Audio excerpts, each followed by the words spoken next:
very much. It's an honor to have President Zelensky of Ukraine, and we've been working very hard, very close. So we've actually known each other for a long time. We've been dealing with each other for a long time, and very well. We had a little negotiation spat, but that worked out great. I think for both countries, I think for the world, actually, beyond both countries. And we have something that is a very fair deal. And we look forward to getting in and digging and working and getting some of the rare earth. But it means we're going to be inside, and it's a big commitment from the United States, and we appreciate working with you very much. And we will continue to do that. We have had some very good discussions with Russia. I spoke with President Putin, and we're going to try and bring this to a close. It's something that you want and that he wants. We'll have to negotiate a deal. But we've started the confines of a deal, and I think something can happen. The big thing is the number of soldiers, mostly at this point, but soldiers being killed. They're losing thousands of soldiers. So on both sides, we're losing a lot of soldiers, and we want to see it stop. And we want to see the money get put to different kinds of use, like the rebuilding. And we're going to be working very hard. But we've had a lot of very good conversations. And we'll say until we came along, the Biden administration didn't speak to Russia whatsoever. They didn't speak to anybody. They just allowed this to continue. And I will say that, I'll say in front of you, you've heard me say it 1,000 times, if I were president, this war would have never happened. We would have had a deal negotiated for you without having to go through what you've gone through. But your soldiers have been unbelievably brave. We've given them great equipment, but somebody has to use the equipment. They've been unbelievably brave, and we give them great credit. This was supposed to be over very quickly, and here we are 3 years later. So I give tremendous credit to your generals and your soldiers and yourself in the sense that it's been very hard fighting, very tough fighting. They're great fighters. And you have to be very proud of them from that standpoint. But now we want to get it over with. It's enough, right? We want to get it over with. So it's an honor to have you here. Thank you very much for coming. We're going to sign the agreement at the conference in the East Room in a little while, right after lunch. And we'll be having lunch together. We're also discussing some other things. And we appreciate everybody being here. It's somewhat of an exciting moment, but the really exciting moment is when they stop the shooting or we end up with a deal. And I think we're fairly close to getting that, and an honor to have you. And please, I'd like to say something. No, thank you so much, Mr. President. Thank you for the invitation. And really, I hope that this first document, will be the first step to real security guarantees for Ukraine, our people, our children. I really count on it. And of course, we count that America will not stop support. Really, for us, it's very important to support and to continue it. I want to discuss it with details further during our conversation, and of course, the infrastructure or security guarantees. Because for today, I understand what Europe is ready to do. And of course, I want to discuss with you what the United States will be ready to do. And I really count on your strong position to stop Putin. And you said that enough with the war. I think that is very important, Ben, to say these words to Putin at the very beginning of war, because he is a killer and terrorist. But I hope that together we can stop him. But for us, it's very important to save our country, our values, our freedom and democracy, and of course, no compromises with the killer about our territories, but it will be later. And of course, what I wanted, we spoke about it by phone with you, about the drones production. We have very good drones production. I think the best one in the world for today, because of the war.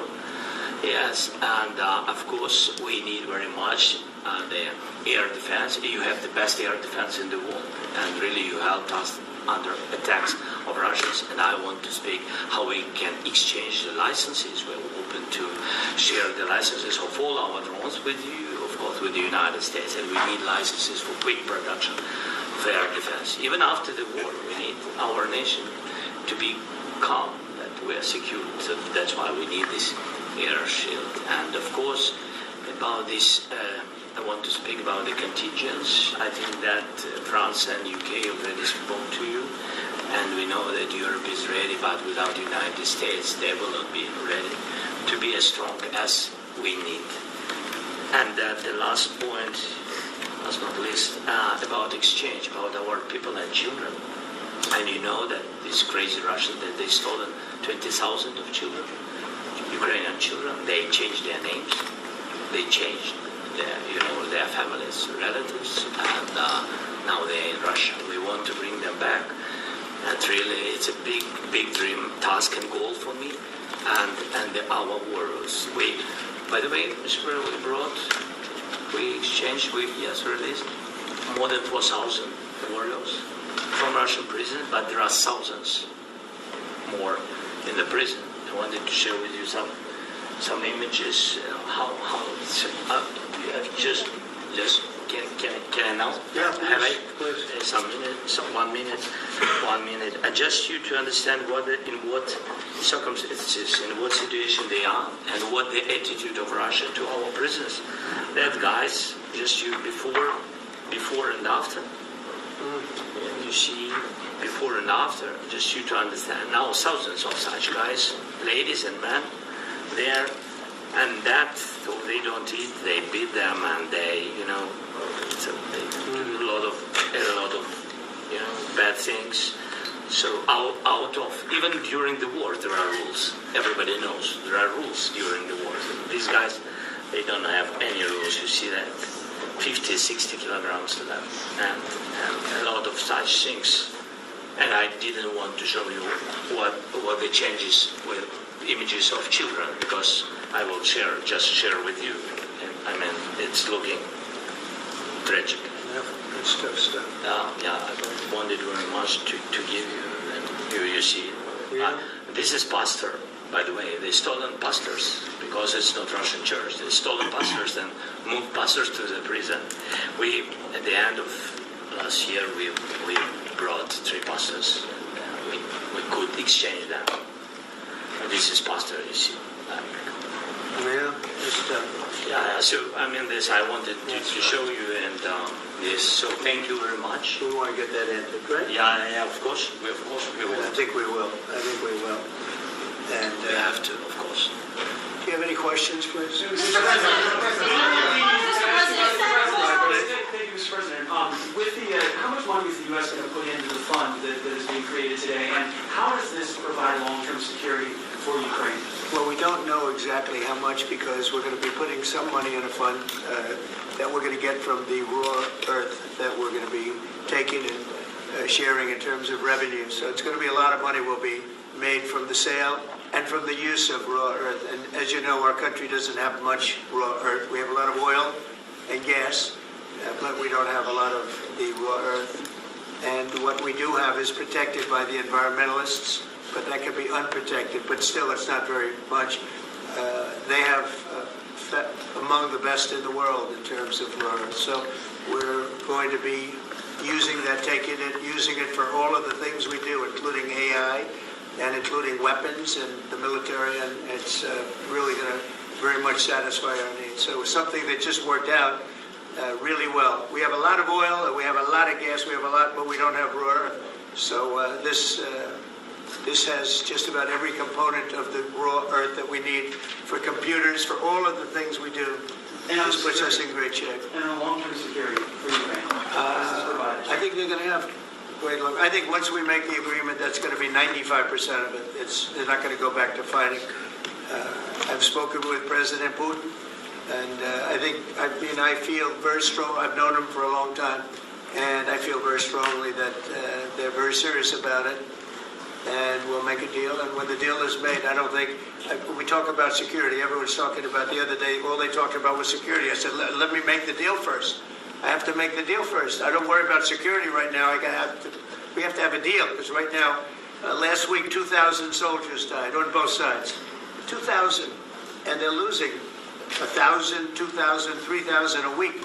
So as we sit here and we talk, people are getting shot and dying on the battlefield. And, they're not American soldiers, but they're Russian soldiers and they're Ukrainian soldiers, and we want to be able to stop it. And we want to be able also to spend money on other things. We don't want to, this is a tremendous amount of money. And what the Biden administration did was terrible. They were giving money, but he had no security on the money. Europe, as you know, gave much less money, but they had security. It was in the form of a loan. They get their money back, and we didn't. And now, at least we're protected because the American taxpayer has to be protected too. But this is an incredible agreement for Ukraine because we have a big investment in their country now, and what they have, very few people have.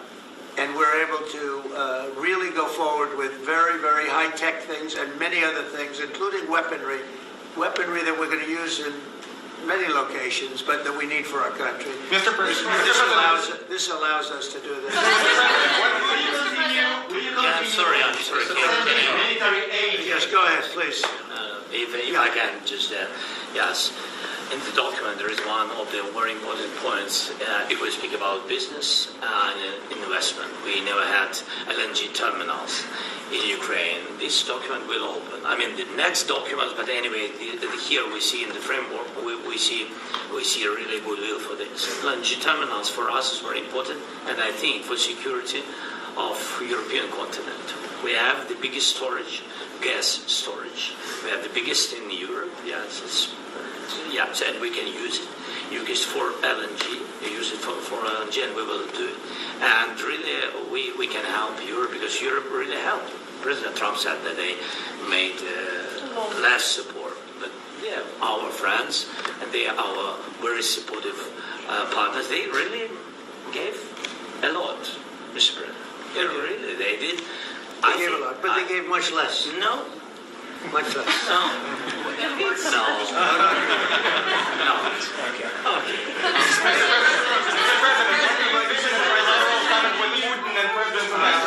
Yeah, please. Mr. President Trump, you have repeatedly called the deal with Ukraine as a historical one. And as a President of the United States, you make historical decisions in other issues which affect America and other world. So what place in the world history do you want to take? And do you associate yourself with any famous historical figures? Yeah, I'd say George Washington, Abraham Lincoln. I would say I'm far superior to George Washington and Abraham Lincoln. Now, you know I'm only kidding, right? Because when I say that, the fake news is going to go wild. They're going to say he considers himself to be better than Washington. But you never know. You never know.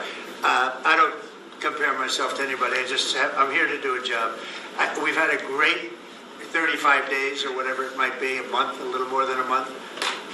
We've accomplished tremendous amounts. Not only this would be a very great achievement if we could get the war stopped and get them back to normalization. I think that's going to happen. We've had very good talks on both sides, as you know. But I think we've done a very good job, just generally. If you look at all of the things we've done in 30 days, they're saying there's never been a opening for a president. The first month, there's never been a first month like we've had.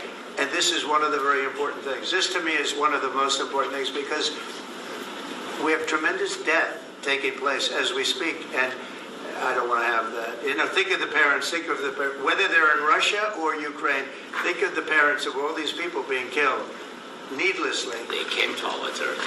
Should have never started. This would have, if I were president, this would have never started. Mr. President, where has Mr. President, will you continue sending military aid to Ukraine after the U.S. signs this agreement with Ukraine? Yeah, we're the going to question continue. to President Zelensky: do you feel like the U.S. is on your side? That President Trump is on your side at this moment? What do you think? He wants to know, do you think that, sort of a stupid question. I guess we wouldn't be here if I wasn't.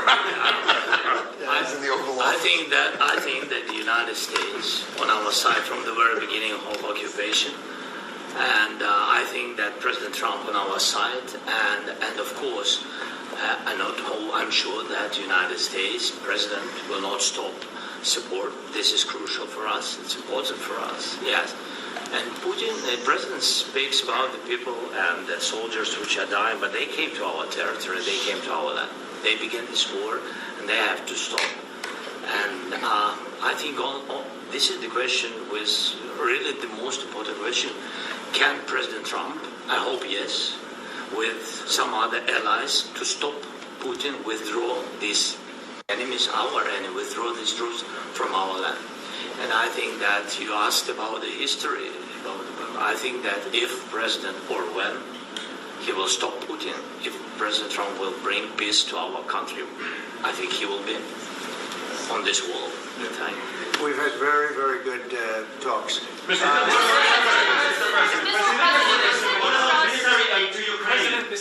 President Zelensky just said that there'll be no compromises with Vladimir Putin. I just wanted to ask both of you, firstly, are there compromises that you think that President Zelensky is going to have to make?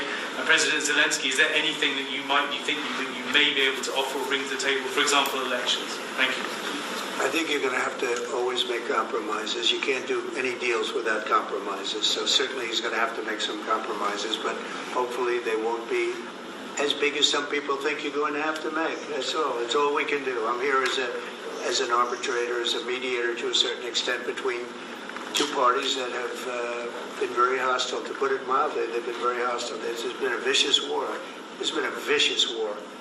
You know, it's a very level battlefield, and those bullets go out, and as I've said many times, we were talking about it with Pete, many times the only thing stopping those bullets is a human body. And in the case we're talking about, generally young human bodies are stopping a lot of bullets. It's dead level. That's why it's great farmland. It's great land. It's great farmland, but there's very little protection against the bullets that are being, and other things that are being shot. So all I can do is see if I can get everybody at the table and get an agreement. And I think we're going to end up with an agreement. Otherwise, I wouldn't probably be even here today. Mr. President, I've got two questions for you. You think ultimately your legacy will be the peacemaker and not the president that led this country into another war and ended foreign wars? And I've got a question. I hope it will. I mean, I hope I'm going to be remembered as a peacemaker. This would be a great thing if we could do this. I'm doing this to save lives more than anything else. Second is to save a lot of money, but I consider that to be far less important. So I hope I'm going to, thank you, Brian, for that question. It was a nice question. I hope I'll be known and recognized as a peacemaker. This would be a great thing to solve. This is a very dangerous situation. You know, this could lead to a third world war. This was headed in the wrong direction. If this election were lost, if we didn't win this election, and we won it by a lot, that was a mandate. We won every swing state. We won the popular vote by millions and millions of votes. We won everything.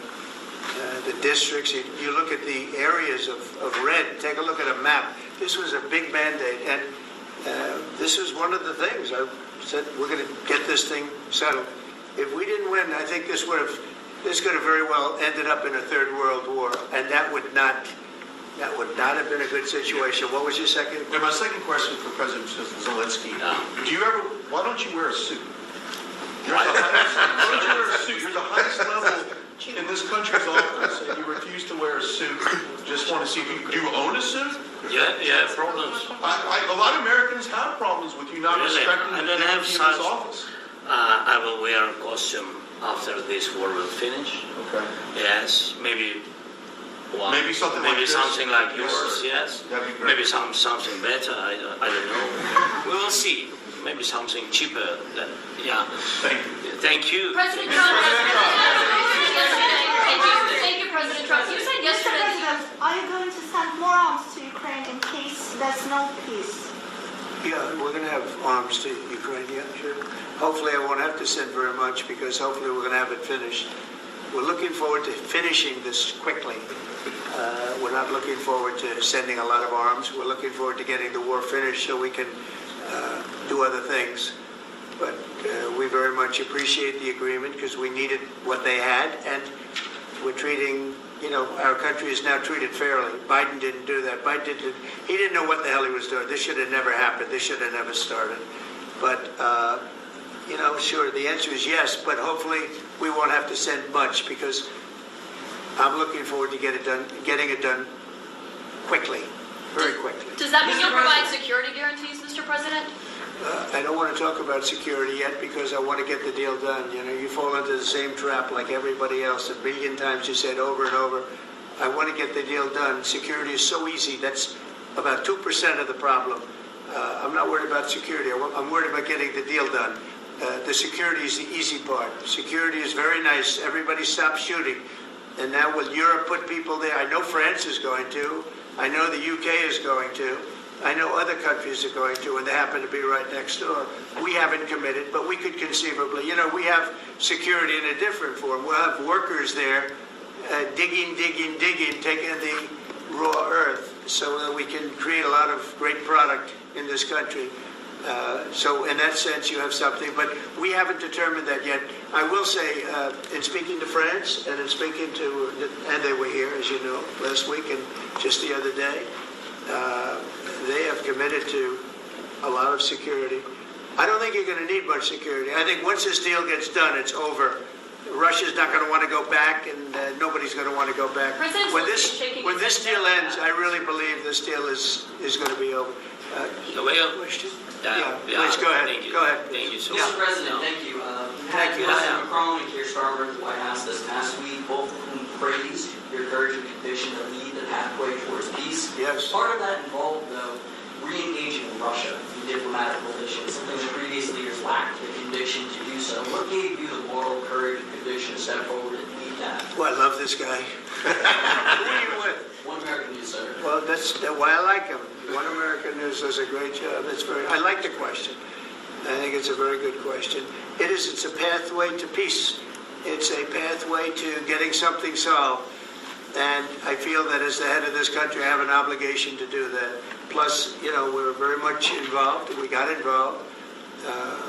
It's too bad we got involved because there should have been no involvement because there should have been no war. And there shouldn't have been October 7th. That would have never happened. As you know, Iran was broke. They had no money to give to Hezbollah. They had no money to give to Hamas. They were stone cold broke. And then under Biden, they became rich as hell. They went from no money to $300 billion in a period of 4 years. And they gave a lot of that money away, and you see what happened. And that's a real mess also that we hope to be able to solve. But no, I appreciate your question very much. I feel I have an obligation to try and do something to stop the death. Mr. President, if I can answer. Yes, if I can answer. Please, Sorry. Please. And I do like your clothing, brother. Yeah, really? Even though I think he's a great guy, by the way. But I don't know if you two like each other. But you know what? I think he's dressed. I like this guy. I think he's dressed beautiful. So I have more serious things than answer on such questions. I will answer on more serious questions if I can. Yeah. So please, about security guarantees and about the ceasefire. We can't just speak about ceasefire and speak and speak. It will not work. Just ceasefire will never work because I'm like the president. I have this experience, and not only me. Ukraine before my presidency, from the 2014, Putin broken 25 times. 25 times he broken his own signature. 25 times he broke and ceasefire. But he never broke to me. He never broke. No, you were the president. He were the president during. Never broke to me. In 2016, you've been the president, Mr. President. You've been the president, but he had, of course, not with you, but he had during those periods. He had conversations with our side, and we had Normandy format. You know, the France, Germany, Ukraine, and Russia, and he broken 25 times. That's why we will never accept just ceasefire. It will not work without security guarantees. Security guarantees, maybe President is right about this document and other, but this document is not enough. Strong army is enough because his soldiers afraid, Putin's soldiers afraid of our soldiers when we're strong enough. If we are not strong enough, if we are empty, if our storage is empty, we can't defend our land. Today, you know, he knows that we have all the world knows that we have meeting. Yes, why he's using ballistic? Putin today using ballistic on our hospitals, schools, and etc. Ballistic. So he knows that we are here and that President Trump is really have goodwill to stop this war. And you hear now the president. So why he's using? So he doesn't want to stop. He doesn't want. But I hope that we will do it. Really, we'll do it. Security. When we speak about security guarantees, when the Europeans are ready for contingents, they need USA backstop. If there will not be United States, we will not never have any contingents, strong contingents from the Europeans, because they don't want to divide alliance, connection between the United States and the main and strongest ally and Europeans. And this is crucial, this is important. That's what we want to speak about very much. This is very important. And air defense. So air defense, really, we have big deficit with all these systems, and we need to provide this. We need it very much. Otherwise, Putin will never stop, and will go further and further. He doesn't want. He hates us. You know, it's not about me. He hates Ukrainians. He thinks that we are not a nation. He thinks, and he shared these thoughts. I think maybe with your team also. I don't know, but with all the Europeans, in media, official and not, he always said that there is no such country, such nation, such language, and such life like Ukrainian. No, he really doesn't respect all the Ukrainians, and he wants to destroy us. And you are right, Mr. President. That's 2%. This document, maybe other documents, it's a very good start, very good, but it will not enough to stop this person. Should Russia take to rebuild Ukraine? Mr. President, after Should Russia take to rebuild Ukraine? They have to pay. This question you This didn't is the like rule. because This is the rule of because the I- war. I'm This is sorry. the rule of the war. During all the centuries, all the history, this is the rule of the war. Who began those pay. Do you agree, This is the President rule. Trump? Putin began this war. He has to pay all money for innovation. He has to pay. Of course, some Russian assets, what we have in Europe, about 300 billion, we can use that. We can use for innovation and buy military support from the United States also. We can do it, but it's not enough. It's not enough. President Trump, under these circumstances, Do you envision a trilateral summit Because with I want Putin to and know. President Zelensky? Wait, 1 second. I asked this question that you didn't like because I wanted to know if you want to position yourself in the middle between Russia and Yes. Ukraine or on the Ukraine side. I'm in the middle. I want to solve this thing. I'm for both. I want to get it solved. And it's wonderful to speak badly about somebody else, but I want to get it solved. If we can solve it, great. If we can't solve it, they're going to have to fight it out, and who knows what's going to happen. But I want to see it get solved. May I follow up? One more question about U.S. troops in Europe.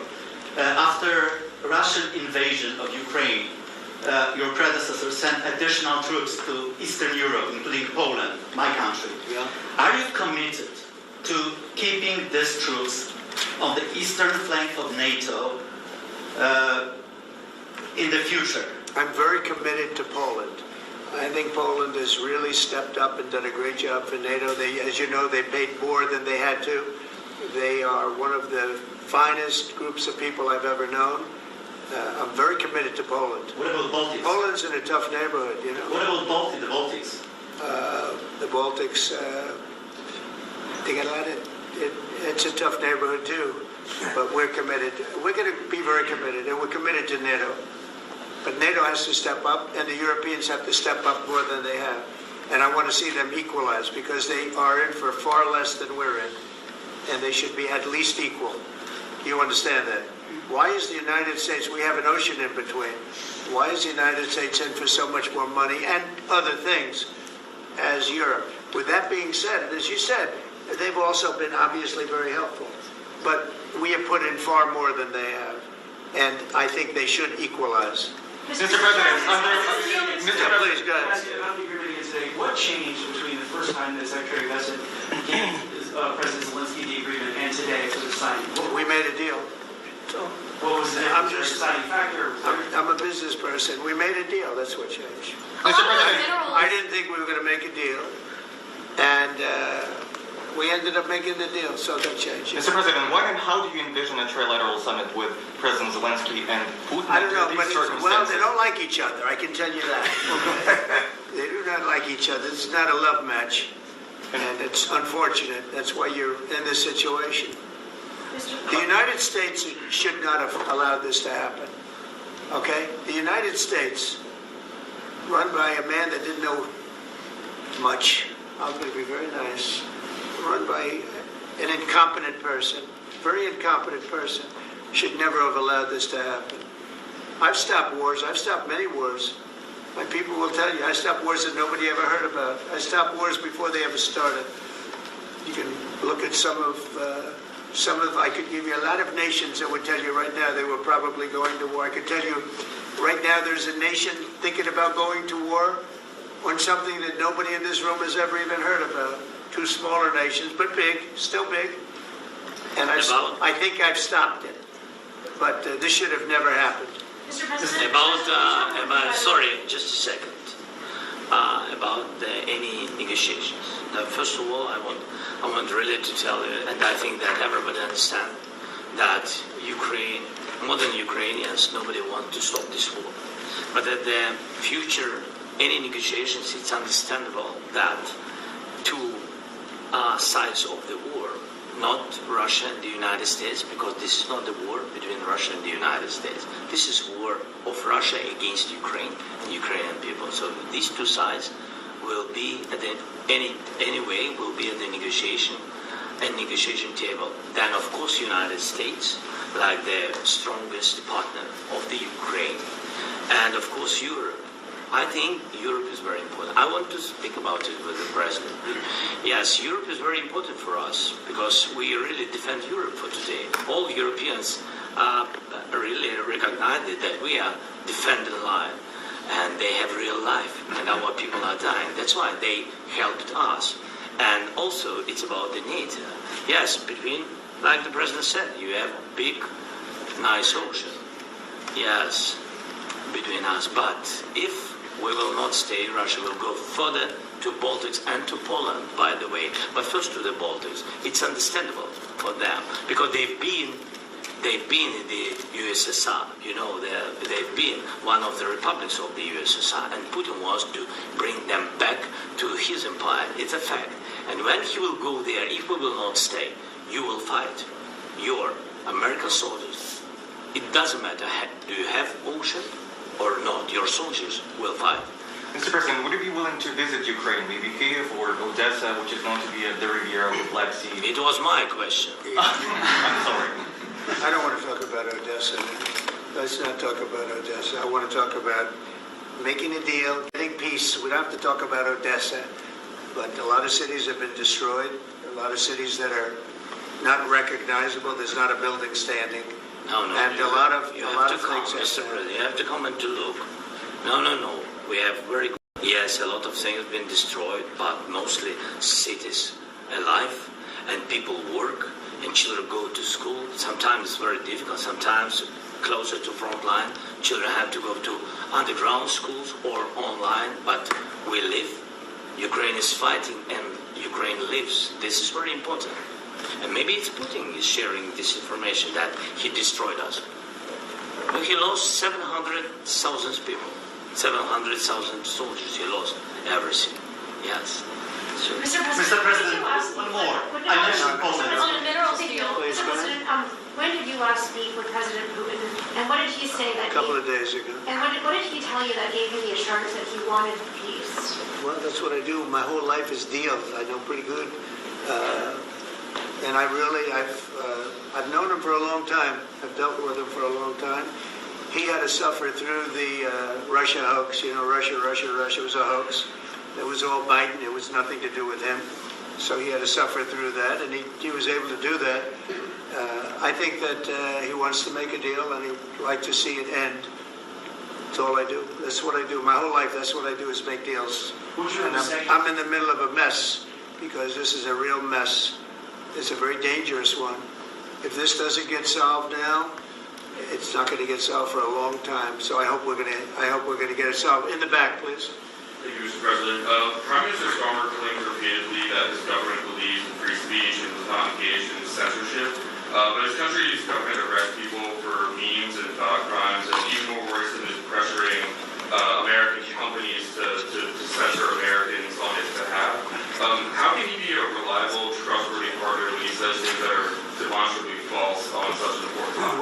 actually spoke to him about that yesterday, and we thought they took it very, very much too far. JD was very strong on it. So was I. So was Marco. And we've been speaking to him about it. Marco, would you like to say something about it? Yeah, we have concerns, obviously, with the conduct of theirs, particularly as it impacts Americans. And there's real concern that American speech, which is online, could fall into the hands of British or any country's jurisdiction. And so this is a point the Vice President made at Munich, and I think it's a very compelling one, that what unites us with Europe, as much as anything else, is these shared values, and one of them being free speech. And so if Americans are threatened by it, we're going to need to take action in that regard. Mr. President. It's actually a very important question. We spoke about this in detail with the Prime Minister and the Foreign Secretary and others at lunch yesterday, and I know that Secretary of Commerce Lutnick followed up in private meetings last night. This is really important. We believe Americans have the right to speak their mind, even if we in this room disagree with them. They have the right to speak their mind in the public square, which is often online these days.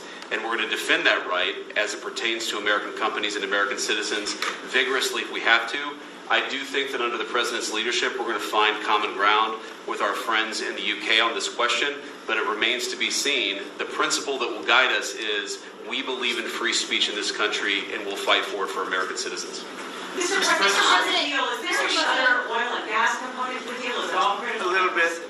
We'll see. On LNG? But we're not really looking for that so much. We got a lot. We have more than anybody in the world, by far. So no, we're not talking about it too much, but a little bit. I think it affects also, but for the most part, no. And sir, is there any agreement from Ukraine to purchase U.S. LNG as part of the deal, or is that on the table at all? Some of those, we don't need that. Some of those minerals are in the east, Mr. President. You just mentioned that you'd spoken to Vladimir Putin a couple of days ago. Just to be clear, that's a new call, not the one that you... I've spoken to him on numerous occasions. Okay. And how was the latest call? What did you discuss? How did it go? Are you serious with that? I am. I'd love to know. It went well. I think we're going to have a deal. On the minerals deal, Mr. President, some of those minerals are in the east of Ukraine, not far from the front lines and in areas that Russia has occupied. Will you direct President Putin to withdraw his forces from those areas if there's U.S. interest there? Well, we'll take a look at the time. We have a lot of area. It's a very big area we're talking about, so we'll take a look. I'll study that and I'll see. And who would protect those minerals if they are U.S. interest? Would that be Ukrainian forces, European forces? The agreement will protect them. U.S. forces? The agreement, yeah, we're signing an agreement. Right, but what if Russia tries to invade or there's Russian aggression in those spots? I just told you I don't think that's going to happen. And if that were going to happen, I wouldn't make a deal. If I thought that was going to happen, I wouldn't make a deal. Some people may wonder why... They ought to focus on CNN on survival. Not asking me these ridiculous questions. Why do you have confidence that Putin won't focus on surviving, because CNN's got such low ratings. I don't think they're going to survive. People will ask why you have confidence. I already mentioned Poland. Poland was under Russian control for decades after the Second World War. When I was a kid, I looked at the United States not only as a most powerful country, richest country in the world, the country that has great music, great movies, great muscle cars, but also as a force for good. And now I'm talking with my friends in Poland, and they are worried that you align yourself too much with Putin. What's your message for them? Well, if I didn't align myself with both of them, you'd never have a deal. You want me to say really terrible things about Putin and then say, "Hi, Vladimir, how are we doing on the deal?" It doesn't work that way. I'm not aligned with Putin. I'm not aligned with anybody. I'm aligned with the United States of America. And for the good of the world, I'm aligned with the world. And I want to get this thing over with. You see the hatred he's got for Putin. It's very tough for me to make a deal with that kind of hate. He's got tremendous hatred. And I understand that, but I can tell you the other side isn't exactly in love with, him either. So it's not a question of alignment. I'm aligned with the world. I want to get the thing set. I'm aligned with Europe.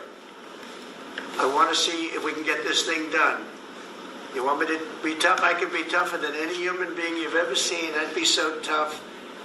But you're never going to get a deal that way, so that's the way it goes. All right, one more question. I want to respond to this. So look, For 4 years in the United States of America, we had a president who stood up at press conferences and talked tough about Vladimir Putin, and then Putin invaded Ukraine and destroyed a significant chunk of the country.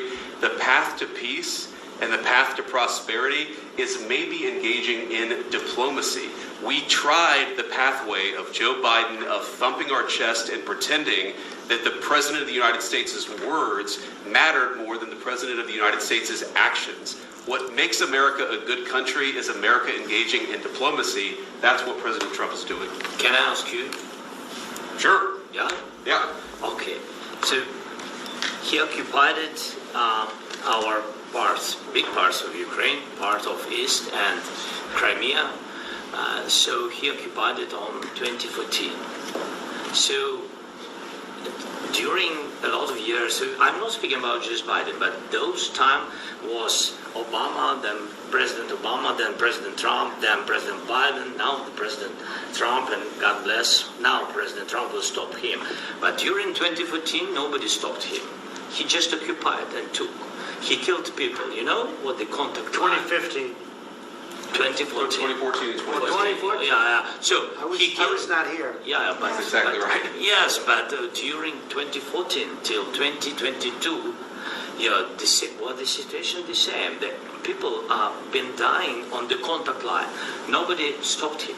You know that we had conversations with him, a lot of conversation, my bilateral conversation, and we signed with him, me, like a new president. In 2019, I signed with him the deal. I signed with him, Macron and Merkel, we signed ceasefire. Ceasefire. All of them told me that he will never go. We signed with him gas contract. Gas contract. Yes, but after that, he broken this ceasefire. He killed our people and he didn't exchange prisoners. We signed the exchange of prisoners, but he didn't do it. What kind of diplomacy, JD, you are speaking about? What do you mean? I'm talking about the kind of diplomacy that's going to end the destruction of your country. Yes, but if you Mr.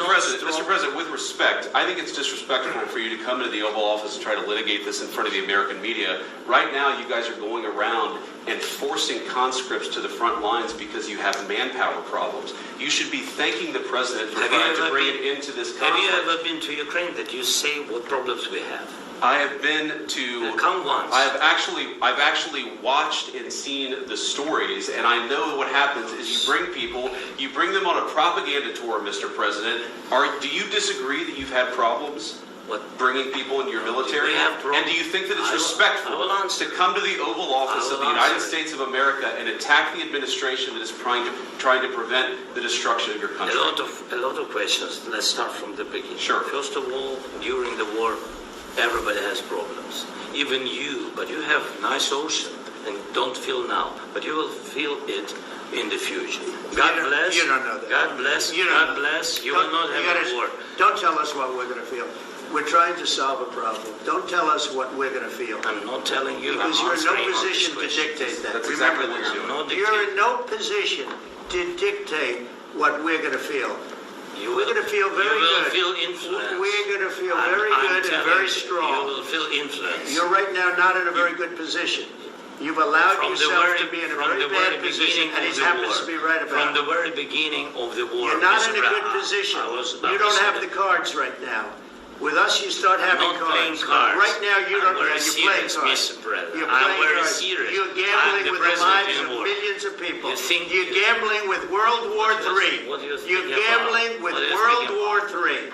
And what you're doing is very disrespectful to the country, this country. That's back to you. Far more than a lot of people said they should have. Have you said thank you once? A lot of times. No, in this entire meeting, you said thank you. Even today. You went to Pennsylvania and campaigned for the opposition in October. Offer some words of appreciation for the United States of America and the president who's trying to save your country.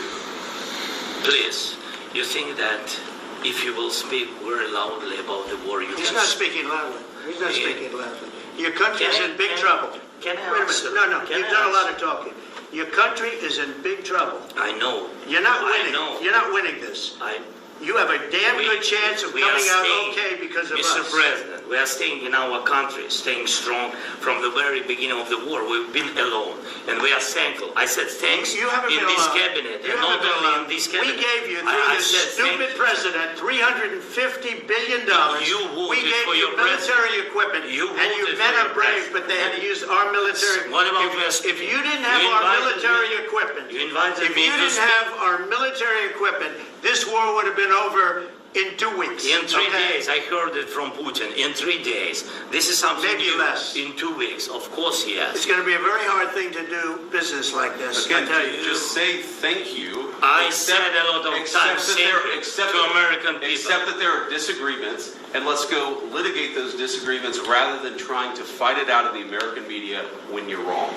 We know that you're wrong. For the American people to see what's going on. I understand, sir. I think it's I very understand. important. That's why I kept this going so long. You have to be thankful. You don't have the cards. You're buried there. Your people are dying. tell you, You're Nikki, running I low on know. soldiers. Listen, Please, you're running Mr. low on President. soldiers. It would be a damn good thing. Mr. Then you tell us, I don't want a ceasefire. I don't want a ceasefire. I want to go and I want this. Look, if you could get a ceasefire right now, I tell you, you take it so the bullets stop flying and your men stop getting killed. Of course, we want to stop the war. But you're saying you don't want a ceasefire? But I said to you, I want a ceasefire. with guarantees. Because you'll get a ceasefire faster than an agreement. Ask our people about ceasefire, what they think. That wasn't doesn't with matter me. for you what That what wasn't is- with me. It That was wasn't with you. a guy named Biden, who was not a smart person. But this That is was your, with, this that was is with your Obama. president. It was your president. Excuse me. That was with Obama, who gave you sheets, and I gave you javelins. Yes. I gave you the javelins to take out all those tanks. Obama gave you sheets. In fact, the statement is Obama gave sheets and Trump gave javelins. You got to be more thankful, because let me tell you, you don't have the cards. With us, you have the cards. But without us, you don't have any cards. One more question to Mr. Vice President. I'm sorry. It's going to be a tough deal to make, Um, because the attitudes have to change. What if Russia breaks ceasefire? What if Russia breaks peace talks? What do we do then? I understand that it's a heated conversation right now. What are you but saying? what if She's asking, what if Russia breaks the ceasefire? What if anything? What if a bomb drops on your head right now? But they have Okay? broken ceasefire What if they broke it? many I don't times. know. They broke it with Biden because Biden, they didn't respect him. They didn't respect Obama. They respect me. But what Let me tell you, Putin went through a hell of a lot with me. He went through a phony witch hunt where they used him and Russia. Russia. You ever hear of that deal? That was a phony Hunter Biden, Joe Biden scam. Hillary Clinton, Shifty Adam Schiff. It was a Democrat scam. And he had to go through that. And he did go through it. We didn't end up in a war. And he went through it. He was accused of all that stuff. He had nothing to do with it. It came out of Hunter Biden's bathroom. It came out of Hunter Biden's bedroom. It was disgusting. And then they said, oh, the laptop from hell was made by Russia. The 51 agents. The whole thing was a scam. And he had to put up with that. He was being accused of all that stuff. All I can say is this. He might have broken deals with Obama and Bush, and he might have broken them with Biden. He did, maybe. Maybe he didn't. I don't know what happened. But he didn't break them with me. He wants to make a deal. I don't know if he can make a deal. The problem is, I've empowered you to be a tough guy. And I don't think you'd be a tough guy without the United States. And your people are very brave. But you're either going to make a deal or we're out. And if we're out, you'll fight it out. I don't think it's going to be pretty, but you'll fight it out. But you don't have the cards. But once we sign that deal, you're in a much better position. But you're not acting at all thankful. And that's not a nice thing. I'll be honest, that's not a nice thing. All right, I think we've seen enough. What do you think? What's this negotiation? This is going to be great television, I will say that. All right. We'll see what we can do about putting it together.